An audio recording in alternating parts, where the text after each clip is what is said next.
because they were sort of like immortalized when I was like young. You know, like those faces, I recognized them for a long, long time. I'd just like to cycle back a little bit, Anthony, about your comments about how this film could be seen or considered as your love letter to Singapore.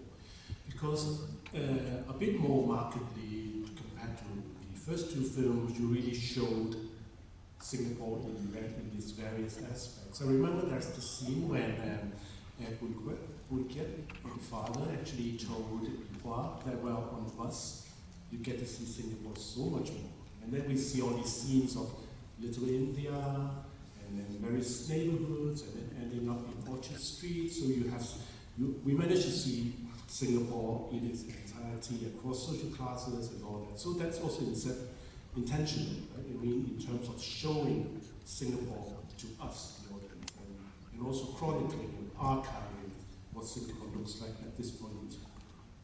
It's quite interesting because when my like post-production team worked on the film, like they saw it like, oh, this is so important because it's gonna be an archive of Singapore in the future, but I wasn't really thinking of that so much, but I felt I wanted to capture, like ordinary life. I wanted to capture, like spaces in Singapore that meant something for me.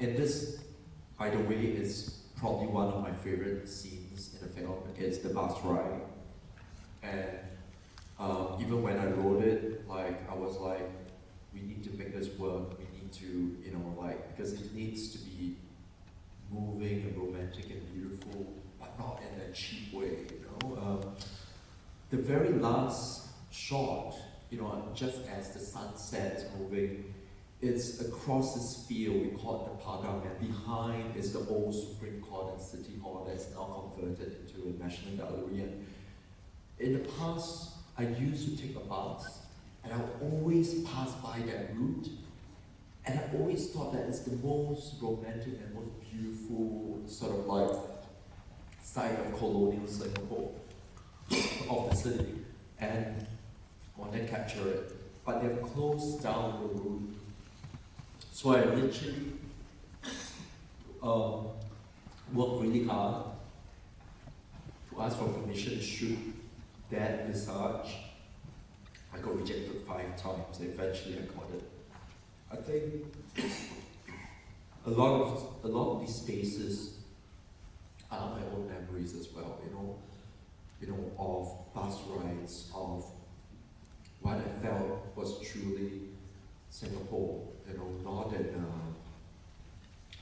in a touristic way, but in a way I was thinking, maybe I've always thought Singapore is very ugly and superficial, but I wanted to find beauty in my own country. That was what I did on this film.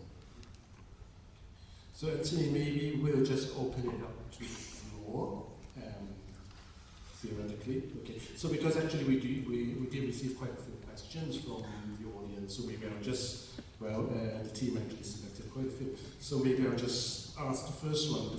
One of the most frequently asked questions during the past hour or so is the difference between the Chinese title and the English title. We are all strangers, but in Chinese, 我们不是. So what lies in the difference? Is it, as the member of the audience said, does that reflect your view on relationships in the family? That we are strangers, but we are also not strangers? I think they are, the English and Chinese title actually make perfect bookends for the film, because obviously if you follow the trajectory of the film, this is a family that started as strangers and eventually they're no longer that strange anymore. But at the same time, I feel it's also very much not just a definition of family, but the definition of what I feel like relationships in general. Like sometimes the people that you think, are closest to you, whether, joined by blood or because you've lived years my schoolmates or whatever, might not compare to someone that, yeah, that chance encounter or someone that you meet later in life and all that. So, I don't know, it's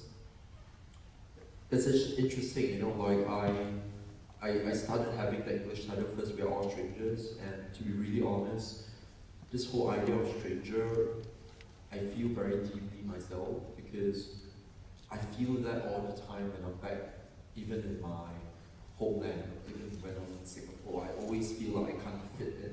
You know, I always feel like somehow my value system or the way I look at the world, whatever, is sort of like almost in conflict with what the country or what that society expects of me. Yeah, I remember years ago, I was asked by the Ministry of Education to see if I wanted to do a week-long sort of like lessons with a group of 200 16, 17-year-old students that were selected, you know, from across various schools, and their team was cinema. And then so I was living in London at the time, so I came back and I spent all that time. And then there was an event, you know, like a film event in the evening, and I went. And there was someone, like a film producer, that came to me and said, "Anthony, why are you back in Singapore?" I said, "Oh, because I'm here, because I'm teaching all these 16, 17-year-olds, and we're talking about cinema, and we're talking about literature, how to look at the world." And then I said, "Did they pay you a lot of money?" I said, "No, it was like a token honorarium, and I mean, yeah, and a cheap air ticket, that's all they could afford, right?" And I said, "No, you must be lying, like they must be paying you a lot, like why would you come and, you know, like teach 16-year-old kids?" I said, "Because I believe in education, because I believe," but that is Singapore for you, because in Singapore, everything is transactional. Like, you know, there must be like a value to everything. And which is why, like, I always feel this sense of feeling so disjointed every time, you know,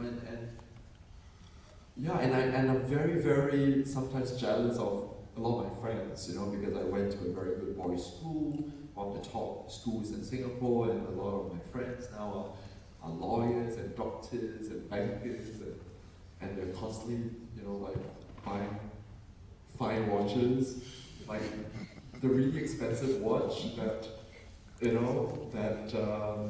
like Jun Young's boss, the property agent, was wearing, you know, it's from my friend. Really probably expensive. Friends come in really useful. Like $50,000. Yeah, so, and that's the thing, and somehow, yeah, I don't know, maybe if I had followed their life, I would have a different trajectory. Okay, so Anthony, another question for you about the use of language or language identity. Okay, so the question goes, the fusion of languages in Singapore and even its chaotic linguistic system is a distinctive feature of this film, or maybe even all of your films. So, but it's also an everyday reality in Singapore. So remember, the audience would like to know how you understand the relationship between language and identity. I think this is true, but also, especially in red season, how Ling teaches Chinese, but basically the language is basically completely overlooked, or maybe even despised by everyone. So what's the relationship between language and identity? I'm very, very sensitive to language and accents, particularly in Singapore, and I feel very, very strongly about one thing, which is really from the way a person talks, you can hear or you can get a sense of their social class. I can tell you in Singapore, the way someone speaks English, you can probably even tell which school they came from. It's true. And by someone's level of Mandarin of all sorts, you could sort of tell. And it's quite fascinating that way, you know, and whether or not someone speaks dialect in Singapore also says a lot about the family that you were born into and all that. It's quite, I think Singapore and Hong Kong are quite in inherently similar in certain way. We're both sort of like ex-British colonies, you know, and one of the worst things in Singapore that we inherited was the class structure. And you really can feel that because just via language and you know like certain terms, you know you would hear certain people in my films or even when you go to Singapore speaking Singlish and all that, and just by the tongue of someone, it says so much. So I'm very very particular about not just language but all this detail. Like when I'm on the bus or whatever, I actually look at the watches people wear. You know, like I always tell them, you know, there's a difference between someone, you know, like holding a real Louis Vuitton bag and a fake one, you know. And then there's also a difference between two people having fake Louis Vuitton bags, but one looks so real and the other one is like utterly tacky and fake. So, but it says so much about the pretenders that maybe are a little bit higher up in society but not quite there yet, and then those that can't even tell the difference.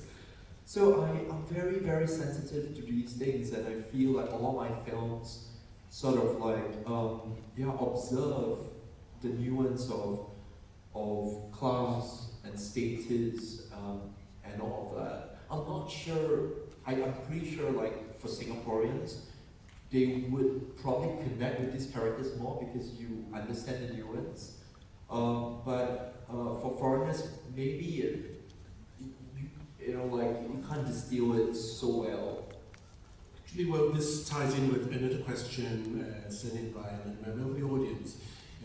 They were actually asking how the pairing of Junyang and Lydia actually speaks about the socioeconomic schisms in Singapore. I mean, to pitch a posh upper class girl with a working class boy, is it deliberate? I mean, in terms of how you're trying to talk about, well, classes are different, but also they could be reconciled, or maybe they could not be reconciled. Is this something that you want to explore with this pairing? I think it can be reconciled. I really think there's actually a scene where there's a reconciliation. You know, there's a wonderful scene. I think we'll release it at some point. You know, in certain territories in the world, there's still what you call DVDs and Blu-rays. You know, at some point, deleted scenes will probably be there. There's a wonderful scene between the mother-in-law and Tracy and Junyang, you know, towards the end of the film, and there's a very complex and bittersweet reconciliation of she finally accepting him, you know, or perhaps also forgiving herself. She talks about her own past, and that I find anyway, it's one of the, I think it's one of his best scenes. But unfortunately, we cut it out. I think it's possible. I think Singapore is one of the few places where I don't think all the time, but I think there could be possible social mobility. I think it's harder, of course, and you really see this. To be really honest, I feel like the issue in Singapore is not so much about just the widening gap. It's not about like, you know, super rich and really poor, because I don't think in Singapore people are that poor. We're not as poor as like Slumdog Millionaire. You know, we have like young kids, you know, like picking up rubbish in slums, you know. But the sad thing about the poverty in Singapore, or even what I call middle class poverty, is that you basically are enslaved to just having to work non-stop, to just sort of like go into this vicious cycle of providing for your kids and hoping that they will have a better future, and then they will continue this vicious cycle, you know, and that for me is the sad thing, you know, like it's that you have to keep pushing on and pushing on and pushing on and pushing on, you know. It's not the fact that that you're literally there begging on the streets. But the thing is, when you're in a country where there isn't much support if you're really there begging for the streets, because it's so, the system is so well-oiled and orchestrated, and it believes in a certain form of meritocracy, that, if you don't work hard enough, it's not the country's fault, it's your problem. And but I do believe that social mobility actually does happen. I mean, just look at, my grandparents' generation and all that, they all came from very, very sort of tough backgrounds and situations. What I worry though is this generation of young kids, because whether you're working class like Jun Yang or middle class and all that, I think in Singapore, everyone has a certain comfort level because your parents are constantly taking care of you and feeling like they have to take care of you. It's odd because I was just talking, I had dinner yesterday, at the festival dinner, and sitting next to me was Huang Jianxi, and the Chinese director who I respect a lot. And I was just telling him, actually, you'll be very surprised. Singapore is a British colony. We could be seen to be very progressive and all that, or very modernized. But we are actually more confusion and more traditional and more conservative than perhaps in mainland China in terms of values. And that's the thing, parents feel they have to constantly give and give and give, and look after the next generation. I mean, the passion about, Singaporean society or families, that's why I don't believe you when you said that, you're not going to make another film about, about Singapore in general. So, anyway, okay, there are a lot of questions here that I wish we could continue, but I think we are running out of time. But thanks so much, Anthony, for joining us, for sharing your experience.